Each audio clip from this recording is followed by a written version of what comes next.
경제 뷰포인트 시간입니다. 정부가 내일부터 사적 모임은 4인으로 제한을 하고 영업시간은 밤 9시까지로 제한하는 고강도 거리두기 대책을 시행합니다. 이런 강화된 정책 시행을 앞두고 정부가 소상공인 피해 보상 대책을 발표했는데요. 자세한 내용 세종시 한창률 기자와 이야기 나눠보겠습니다. 예, 한 기자, 오늘 발표된 대책 지원 규모가 얼마나 됩니까? 네, 총 4조 3천억 원 정도가 됩니다. 이제 정부가 일상회복을 멈추면서 소상공인들의 고통을 이제 생각하지 않을 수 없다면서 가용 재원을 총 동원하기로 했습니다. 예산과 예비비, 기금 등을 통해서 총 4조 3천억 원을 마련해가지고 3대 패키지 방안을 마련했습니다. 이제 신규로 매출이 감소한 이제 320만 명의 소상공인들을 대상으로 방역 지원금 한 100만 원씩 총 3조 2천억 원을 신규로 지원한다고 밝혔습니다.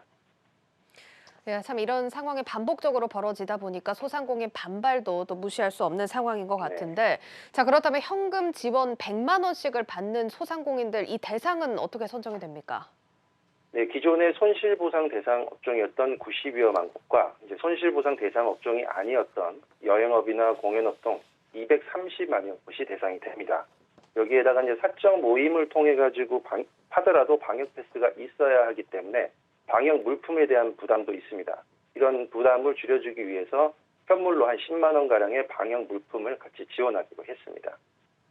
예, 이렇게 거리두기 강화 조치가 시행되면서 총 4조 원대 규모의 이 소상공인 지원책 발표가 나온 상황입니다. 조금 더 세부적으로 좀 살펴보도록 할 텐데, 이 부분 외에도 추가적인 지원 대책 얘기도 들립니다. 정부 설명은 어떻습니까? 네, 현금 지원 100만 원씩 지원하는 것은 방역 지원금 성격이고 손실보상금은 분기별로 지급되는 금액입니다. 내년 손실보상금 하한 지급액이 50만 원으로 상향이 됐습니다. 정부의 손실보상금 예산이 2조 2천억 원인데 여기에 정부가 1조 원가량을 추가로 확보를 해서 3조 2천억 원을 이제 지원하겠다는 계획입니다.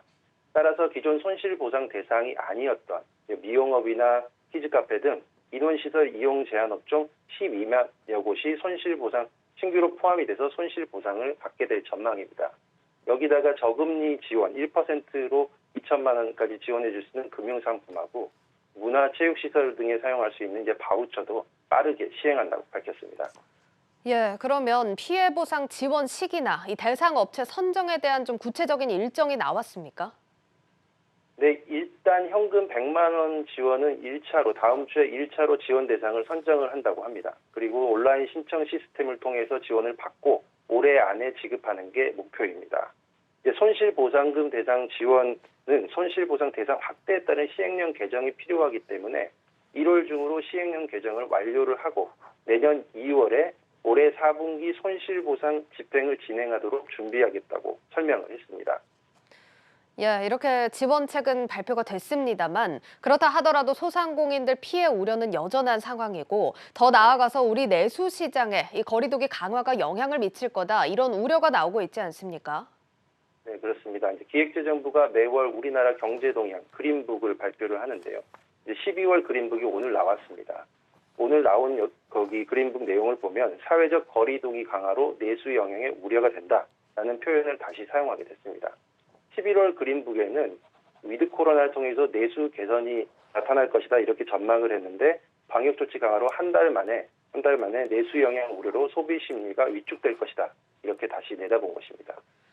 예, 올해 말까지는 이 소상공인 피해 그리고 내수 경제 위축이라는 안타까운 상황이 이어질 수밖에 없을 것 같습니다. 빠른 시일 내에 이런 상황이 좀 개선되길 바라보겠습니다. 지금까지 세종시 한창률 기자와 함께했습니다. 한 기자 잘 들었습니다.